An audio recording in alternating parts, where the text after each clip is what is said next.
Hi అండి అందరికీ. ఈరోజైతే వీడియో హార్వెస్ట్ గురించి అనమాట.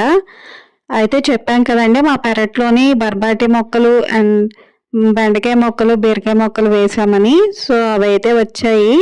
డైలీ కొంచెం కొంచెం వస్తూనే ఉంటాయండి. కాకపోతే ఏంటంటే అవన్నీ ఒక్కసారిగా పోగేసి ఒకసారి కర్రీ చేసుకోవడం అలా చేస్తూ ఉంటాము. బీరకాయలు అయితే చిన్నవే వచ్చాయి.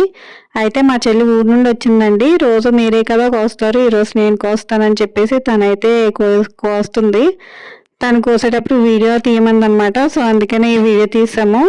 సో బెండకాయలు కూడా అయితే ఈసారి బాగానే వచ్చాయండి. డైలీ వస్తూనే ఉంటాయి అని చెప్పాను కదా. అయితే ఈసారి బొబ్బస్కాయలు కూడా బాగా వచ్చాయండి, బాగా పండిపోయి ఉన్నాయి. సో వాటిని కూడా ఈరోజు కోసేసాం అనమాట. మొత్తానికి అయితే ఈరోజు హార్వెస్ట్ ఇదేనండి. మీకు కనుక ఈ వీడియో నచ్చినట్లయితే లైక్ చేయండి, షేర్ చేయండి, మా ఛానల్ని సబ్స్క్రైబ్ చేసుకోవడం మర్చిపోకండి ప్లీజ్. మీరు లైక్ చేస్తే మాకు కొంచెం ఎంకరేజింగ్గా ఉంటుందండి. Thank you.